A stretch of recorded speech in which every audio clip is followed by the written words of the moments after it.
G'day there guys, it's Connie here from Marky Industries and we're back with some more stories from Reddit. As always, if you enjoy these videos, be sure to hit like and subscribe, and also the notification bell so you never miss an episode. Alrighty, let's get right into it. Alrighty folks, we are on relationships. This one was written by user NovelTap1132 and it's titled, "My brother saved me from a life as my sister's nanny and helped me go to college. We both got disowned by family. Please help me help him with his depression and isolation." Hi, I, 20 female, am currently in my 4th semester of college. The fact that I'm able to go to college is largely thanks to my brother Mike, 27. This resulted in us both being estranged from family, and the reason for this post is that I need to help him with his resulting depression and isolation. Some backstory. We come from a patriarchal conservative Christian background, although we didn't really practice. But everything was always in the obey your parents vibe. My parents, both 43, are the oldest siblings in their families. My father's family, parents, 2 brothers and 1 sister, all live within 20 minutes of my parents' home. All aunts and uncles are married, and I have 8 cousins on that side. My mother's family is originally from here as well, but has all since left the area. Grandparents moved to a retirement community in Arizona several years ago. Uncle is Korea military, currently stationed I don't know where. Aunt, Kay, moved to Arizona after graduating college for her career. We're from a Midwest US state and are Caucasian. This whole fiasco started when my older sister Lisa, 22, was in college back in spring of 2020. Right before COVID shut down her college that March, she got pregnant after a party. She didn't know until she was back home. In fall 2020, my senior year of high school, I started my college application process while my pregnant sister lived at home. Mike had finished school several years prior and had started his career about 90 minutes away from our hometown. Lisa gave birth to twins a few days after Thanksgiving 2020. In January 2021, I received my early acceptance to my dream school. Nothing like Harvard, but a highly rated public Ivy in my state. I'd also gotten enough of a scholarship to cover the tuition, but not room and board. Obviously, I was ecstatic. Unfortunately, that was about to come crashing down. In May 2021, my parents told me that I could not go to school and that I needed to stay home to raise my nieces while my sister went back to school since she needed to support her kids and thus needed a better education. Much screaming ensued, with my father eventually telling me that his decision was final and that was that. Well, Mike learned what happened, called me and said, "Yeah, that's not happening," and we made plans. I would like to take a moment to give a shout out to the Reddit posts back in early 2021 that discussed the steps to take and things and documents to gather in order to successfully leave home for good. And that's what we did. We had discussed plans a few times when he visited and took me out to lunch. And one day that July, I had my essentials all packed, left a letter for our parents, and after lunch we just went back to his apartment. As you can imagine, the fallout was explosive. Started with angry calls and texts, and led to both of us being disowned by the family for being disloyal. Mike had predicted this, and we were both prepared for it, so it wasn't a surprise. Anyway, that August, he paid my remaining school balance and dropped me off at my dorm, and I have been living and studying here since then. He has continued to pay my room and board and whatever else scholarships didn't cover ever since. I cannot thank him enough for what he has done for me. Since then, we've had pretty much no contact with our parents, sister, and all aunts and uncles and grandparents on Dad's side. I'm still in contact with 2 cousins, female 19 and female 17, who support me and think we made the right decision. We do have contact with Mum's side and have both flown out to Arizona the last 2 holiday seasons to spend with them. This past holiday is when Aunt Kay first talked to me about her concerns for Mike that she noticed. They are very close. She's only 3 years older than him, and we all grew up together in our grandparents' house, so they're like siblings, and I guess she picked up on some things that were off. The issue I need help with. Aunt Kay and I have noticed him seemingly becoming more depressed and isolated, and this is what I'm hoping for some help in helping him.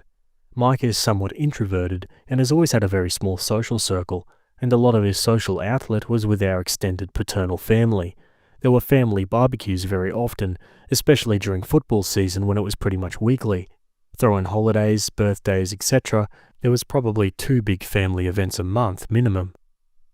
Mike was able to attend most of those, and he always tried to hang out with my dad and uncles, even though they always acted lukewarm to him. With that now gone for the past 18 months, he hasn't really had an outlet. So please Reddit, any advice would be appreciated. He gave me my life back, and I need to find a way to do the same for him. Thank you all. Note, I do plan on sharing this post with him when he visits me next weekend. My school is a 2-hour or so drive from where he lives, so he meets with me for lunch 2 or 3 times a month. I want to be able to sit down and read this through with him and talk with him about everything, so thank you again. It's really nice that Opie's looking out for her brother like this, but yeah, it's hard to really know what he needs to do if you don't know his situation entirely. If he's really tied down with his job, sounds like he needs a hobby or something like that to meet people. Let's see what the comments think. Maybe start a bi-monthly game night with him and some friends. This is a wonderful idea. I used to do this with my siblings and their friends. We call it Serotonin Sunday, and it was great for all our mental health. We would clean our house and make snacks for our friends. Sometimes we didn't even play, we just hung out. The structure was loose, so if we didn't feel like playing, we just didn't. First of all, your brother is definitely a saint. What he did is incredible. I'd give him an award if I could. He deserves it. I think one thing you need to do is boost his confidence in himself. He might be reluctant or scared to start new friendships and to go out and date, so improving how he views himself could be a big help in that.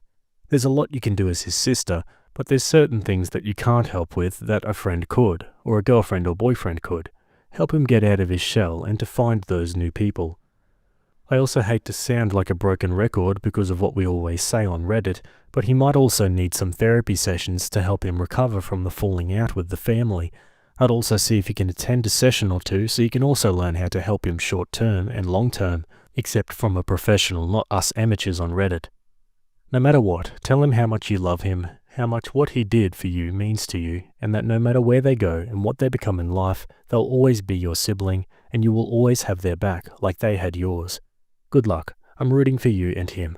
Update us when you know more.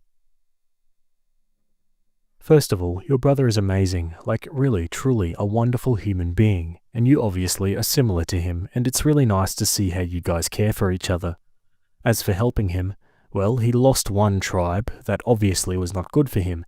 Even you say they were lukewarm to him before, and is feeling that isolation. There's no easy fix for that, and it's hard to build relationships in your late 20s and 30s and beyond, but the way to build relationships at this age is to be active in hobbies and find common ground with people. So, what does he like to do? Hike, game, rock climb? Maybe there's something he's always wanted to do but never has. Ideally, this is something with a group meetup once or more a month. It can take time to build up a social group, but with effort it can be done.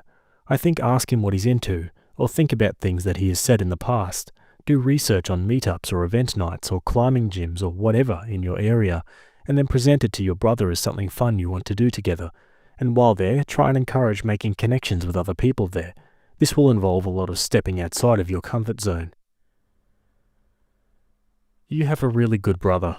Also, most football fan bases have Facebook pages and groups. The Bills, for example, we have a couple of main ones, and then a lot of cities outside of Buffalo have their own backers Facebook groups. You can follow one of these and post and ask for a group to watch games with and tailgate and all that. I can speak for other fan bases, but I'm sure they're just as accepting when people are looking for new groups or a group in general. It's tough to have a falling out with family. My father and I had one shortly after COVID started, and we'd always been close. It was his decision, but he tried to make the family think it was me.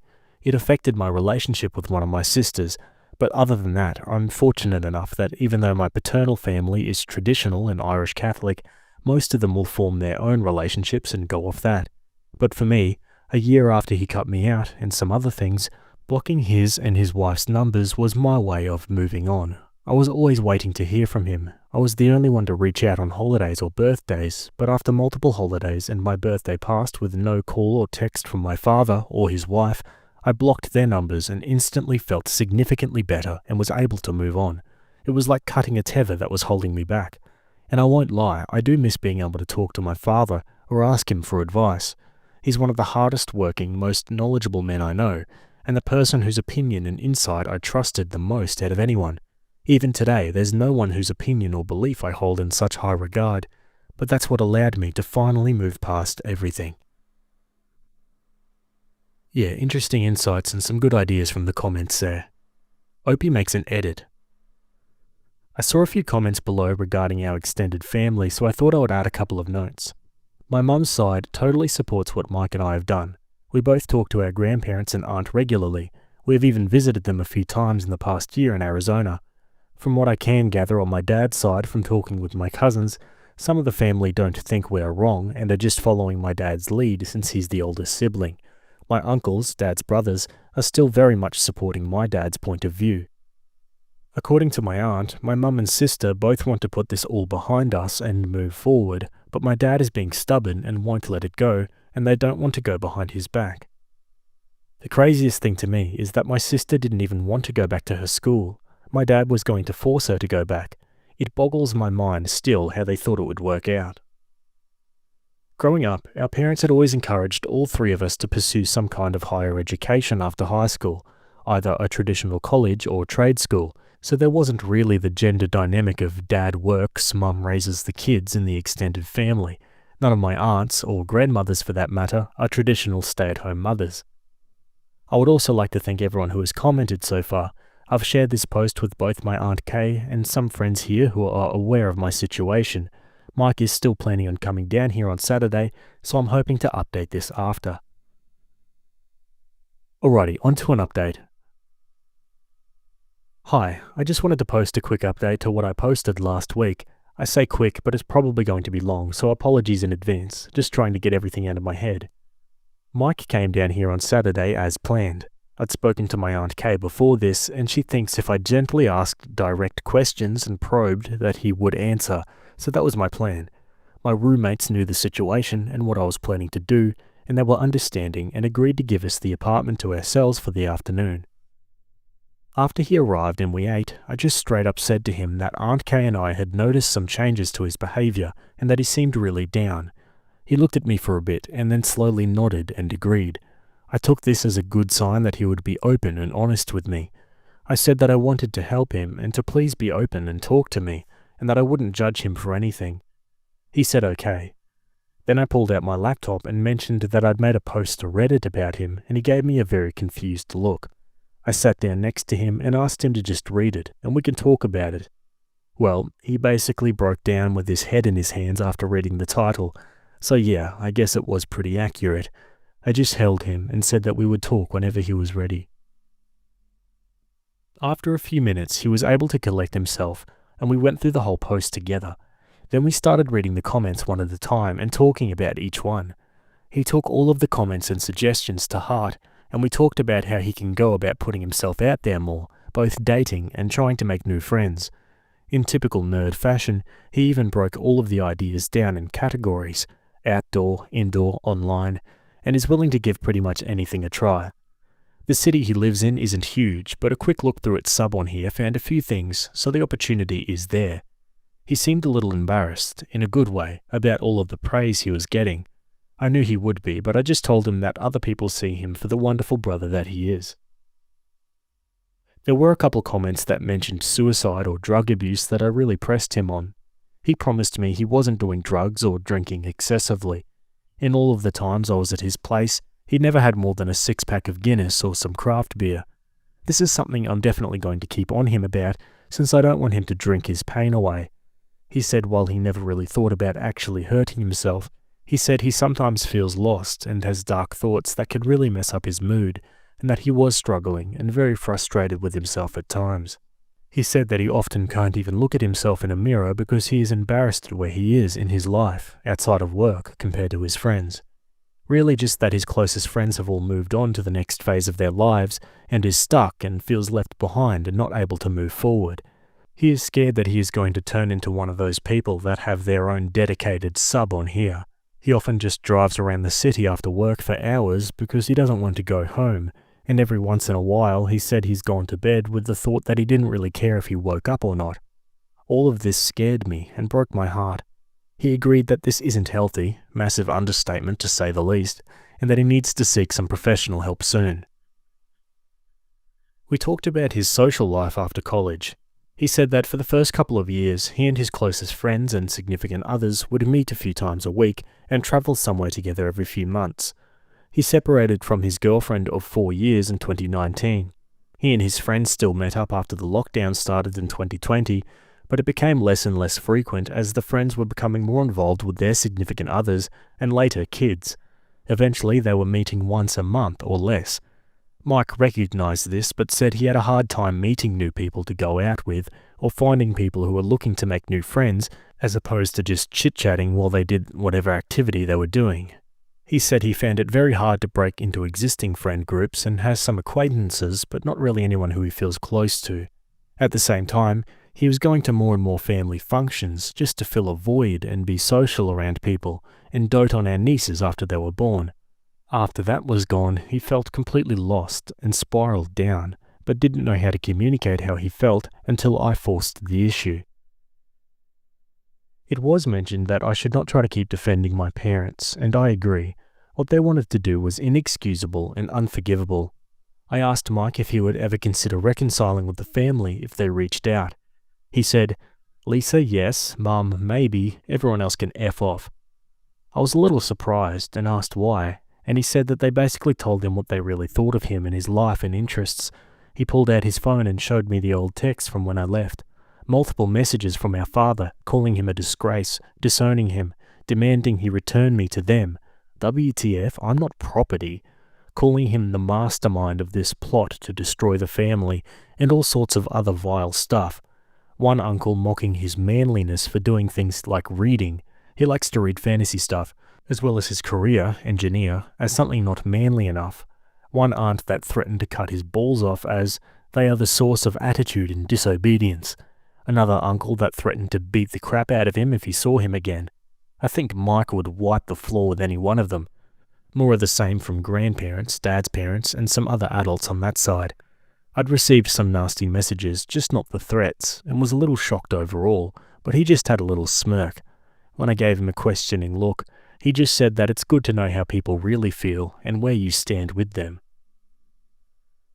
When I asked about Mum, he showed me her last few messages to him. I was expecting more of the same, but it was much different, and I'm not sure what to make of it. She said, "Your father needs you to bring her back right now." Mike said, "I can't do that. You know, if I do, she'll never be able to get out." Mum says, "I know, please take care of her. I love you both." Mike says, "I will. I love you too, Mum." Not gonna lie, I cried after that for a bit.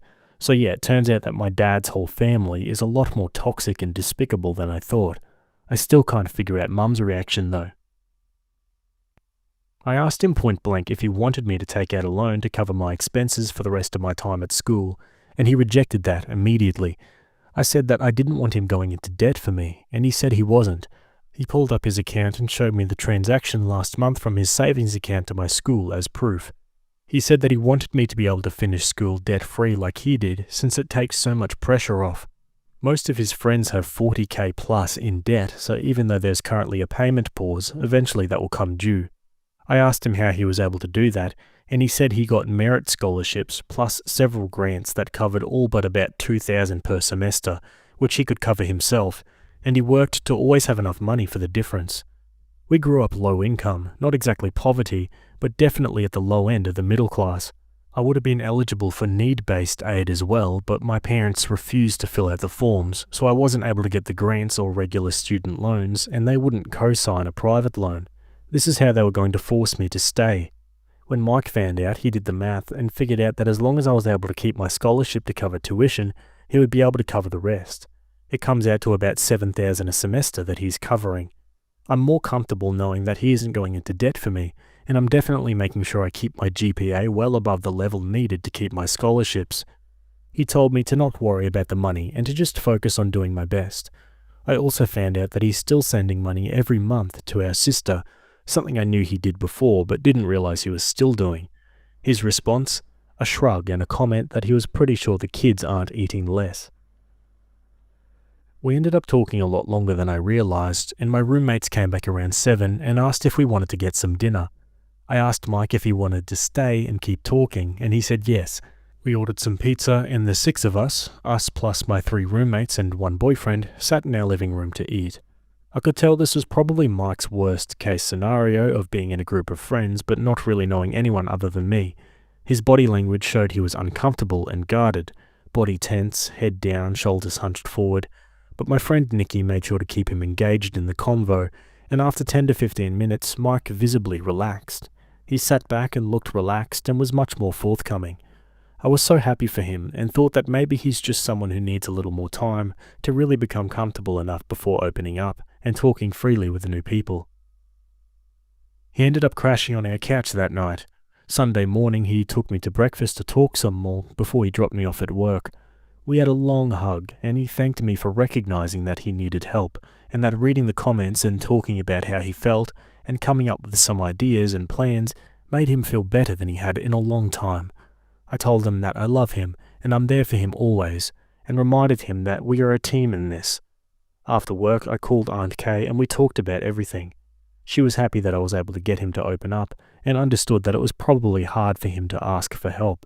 She's also going to keep nudging him to be more open and to put himself out there more.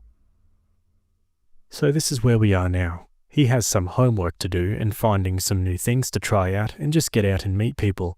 I also told him that he has to have at least 2 dating accounts opened before we meet up again, and I would help him set up a good profile. I'm glad that he doesn't really have many regrets about what we did, I know I don't, and is really focused on moving forward. I know this will be a long and probably sometimes painful process for him, but I told him I would be there for him every step of the way. I've also reached out to some of his friends on social media to see if they're willing to talk with me about him. I also want to talk with their significant others, since they know him, and I would like a female friend perspective, rather than just a sister perspective. Oh, and to the commenter and DM who said I should have sex with him to help him, not sure what to say other than he's not my type, we aren't that close, shaking my head, I don't know. I guess this counts as my one update for this. If anything else happens, I can either put it in the comments or my personal page if the post is locked. I would like to sincerely thank everyone who responded for the kind words, love, advice, ideas, and insight into things we hadn't realized or considered. It really meant a lot to both of us. Much love for the hive mind. Alright, moving straight on again, Opie edits the update. I wanted to respond to a few comments that were made before the post was locked and removed. 1. I'm definitely going to talk to the financial aid office about my situation and see if I can be considered an independent student for aid purposes. Thanks for the info on that. I did not know this was a thing. 2. I know he has everyone on blocked except for our mum and sister. I know it hurts him that our nieces are likely going to grow up in that environment. 3. The uber-controlling part of my father didn't really come out until our grandparents, mum's parents, permanently moved to Arizona. I think since we were all living in their house, it was Grandpa that was the man of the house. Mike was already in college when that happened, so he didn't get the full extent of it. This also coincided with my sister discovering boys in 8th grade, so it could be a combination of both. My male cousins, 15 and 16, are already going down the path of my uncles and how they treat their older sisters, and it makes me sad that thought process is continuing. 4. He was always a great brother to both my sister and me. He doted on us when we were younger and made time to be with us. When he got a job, and then when he came home to visit from college and work, he would take us both out individually for ice cream or something just to talk. This is something Mum also did for all 3 of us, even when we didn't have a lot of money. She took us out once a week to talk about whatever, even if we were just getting $1 McDonald's drinks and fries to share. 5. I think the dinner and hangout with my friends was the first time I'd seen him interact in a social, casual way with people he did not know. It really helped me to see how he first acted, stoic and robotic, and then saw him slowly ease into the conversation after a while. My friends made a point to keep him involved. The boyfriend, Rob, even got to talk a little about school stuff since Rob goes to the college that Mike did. They both went to my school's biggest rival. It was like as soon as he was able to relax and feel like a part of the room, he changed and was able to engage naturally. 6. He agrees he needs to treat his mental, emotional, and social health with the same priority and focus that he uses to help those he cares about and work on building new relationships. It will likely be a long and sometimes painful process for him, but he knows he has support. 7. He is working on setting up an appointment with a therapist through his employer's EAP to help him work through some of the issues I brought up in the update. I promised him I wouldn't judge him, but some of the things he said really scared me and broke my heart that he kept so much pain inside. 8. I hadn't seen the family text he showed me before. They're all from when we first left, he just never deleted them. I think everyone is right that my mum is suffering from emotional abuse. I'm worried for her, my sister and nieces in that regard. And 9. I plan on, and have already started, doing more FaceTime and phone calls with him instead of just text to try and make a more personal connection with him. Yeah, seems like things are moving on well here. Another update. Hi, I originally posted my story and help request and updates. I got a message that it was posted in this sub and was like, oh my effing god, and then the "that escalated quickly" line came through my head. I realized after my original post that I was way too close to the situation to give an accurate assessment of my family dynamic. I was trying to defend my parents at one point, so question marks? I learned a lot by going through the comments here, and it made me think. Yes, my parents preached a lot about being a good Christian, obeying your father, etc., but there was more to it that was pointed out. I feel my father's family is a lot more narcissistic and controlling than is typical in our community. My mum's family was from the same church and were far more moderate, so looking now it's hard to separate the church from the family, but in the end it probably doesn't really matter. For sure, my father was the oldest son, even amongst his cousins, and was expected to set the example for the rest of the family. That didn't work out so well and was embarrassing for the whole family. My father wasn't able to get any further education after high school and has basically worked low-wage jobs his whole life. In some contrast, my uncles all went to trade schools and make a much better living than my father, another hit to his pride. My mum eventually got some computer and office software training after I went to school and got a much better job. She makes more than my father now, but not so much more that she could support my sister and nieces on her own. My father does not want to raise more kids. He felt he was almost done. I was a senior about to graduate, and the girls were a lot more to handle than expected. This was also mentioned in the comments and is absolutely true. My father and uncles, and apparently my male 15 and 16 cousins, act somewhat like an R-rated version of King of the Hill, where they stand around, drink, and basically mock and talk crap about everything and everyone they don't like. My cousins are starting to turn into my uncles, and my 2 older female cousins, 17 and 19, are desperately trying to get out as well. Lots of talking about family members, not just my brother, behind their backs, and lots of drunken boasting. Specifically related to my brother, I think some commenters below are correct that a lot stems from jealousy that he makes more right out of school than they will probably ever make in their current paths. My uncles definitely think that any kind of office job is not manly. I've heard this line many times related to Mike. One thing I'll give my father credit for is that he totally supported Mike's career path. There are plenty of other things my father had issues with, but the job was not one of them. I apologize that there was confusion on this. They all openly mocked Mike for his interest in reading, computer games, and robotics. He was part of our school's robotics club. They also didn't like that Mike did not like to do things like hunting or fishing. They all seemed to forget that Mike also played football and was a starter at linebacker for our high school team. I don't know how to explain what a linebacker is to someone who isn't versed in American football, other than someone on a seek and destroy mission for the person with the ball. This is somewhat why I think Mike would tear any one of my uncles apart. Like I said, my uncles are good at drunken bragging, and I think they would wilt if actually confronted. I think the last thing I want to say is that I'm worried about my sister, nieces, and mum. So is Mike. He never blocked their numbers. I think if they reached out to him and asked for help, he would instantly go. I don't know if that would be a good idea or not, but he would do it. He was a lot closer to mum. A bit of a mama's boy, to be honest. Sorry. And I think he would do it and figure out the rest later. And now onto a new update. This has been the most emotional week of my life. I'm sitting here in my aunt's living room, watching my almost 4-year-old nieces sleep. I still can't believe it. Mike and I had been planning on visiting our grandparents and Aunt Kay and her family for a while. We left the day after my summer internship ended. We had no idea that they would also be visiting.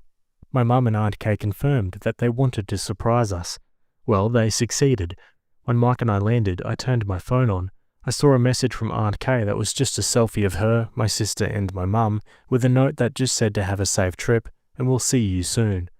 I almost broke down right there in the airport and showed Mike the message. He started breathing heavy, but his face was unreadable. I'm glad he was driving because I don't know if I would have been able to. When we pulled up to the house, my mum and Lisa basically tackled me in the front yard, eventually pulling Mike into a massive group hug as well. Since then, the week has mostly been talking, laughter, tears, and hugs. Mum and Lisa have taken us both aside many times to talk one-on-one, especially Mike. The only negative is that my nieces didn't recognize Mike, or I, which is to be expected, I guess, since they were like 8 months old the last time we saw them. I hate that I've missed so much of their lives. They seem to warm up to me in a few days, probably because my mum, Lisa, and I look pretty much alike, only differing in height and hair colour. They have yet to really warm up to Mike, but Lisa has repeatedly assured him that they will get to know him. So yeah, that's where we are right now. I'm completely emotionally drained, but I couldn't be happier. Mike and I head back home later today, and I start my senior year next week. I know I'll get to see them regularly. I'm glad my mum finally told my father that she's going to have a relationship with all of her kids, regardless of how he feels. It feels like that giant void in my life is now gone. Thank you for anyone who has read and responded to my story. It has helped both Mike and I these last 18 months more than you will know. Love you all. And a final comment from OP. Thank you, we're doing so much better now. They visited me at school several times this past semester, and we all spent Christmas at Mike's house. We're still taking things slow with the kids, but I'm getting to know them now, and I can't express how happy that makes me. Oh, that's great. Thank goodness the mum and sister pulled through. Hopefully they stick it out and really stand up to the father. Let's read some final comments. God, how heartbreaking that mum had just said, "Please take care of her, I love you both." She knew it was the only way to get her youngest out of there and had to act like she was angry about it so her husband wouldn't lash out at her. Wonder how he's taking it now that all the girls are making a point to see OP on the regular. Also, interesting that he's the least successful of his brothers, but everyone still just defers to him since he's the oldest. It's so sad. This woman had her first child at 16 and her second and third at 22 and 23. Of course it would be incredibly difficult for her to assert herself. I'm so glad she got there.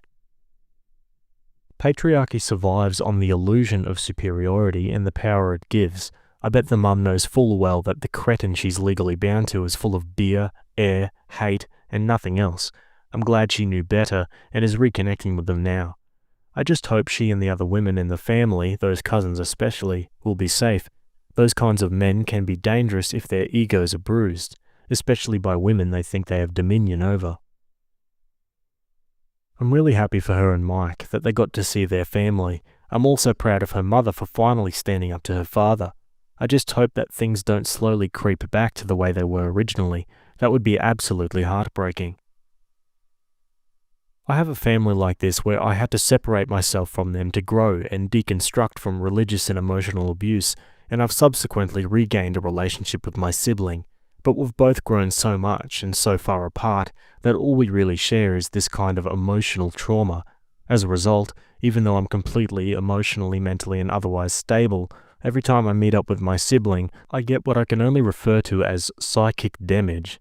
It's nice to meet them, nice to know they're doing well, great in the moment to trade war stories and unpack different perspectives on the past we share in common, but it leaves me shell-shocked and kinda unmoored for about 2 weeks afterwards. I think it's the same for them, and we just barely interact throughout the year, except for a few key meetups which leave our spouses dealing with us in a weird state afterwards. That dad created a problem where there was none. To what end other than hurting and tearing his family apart? The older sister didn't even want to go back to school, but he just had to impose his will. I'm sure Mum getting more education and making more money helped get her out from under his thumb to some degree.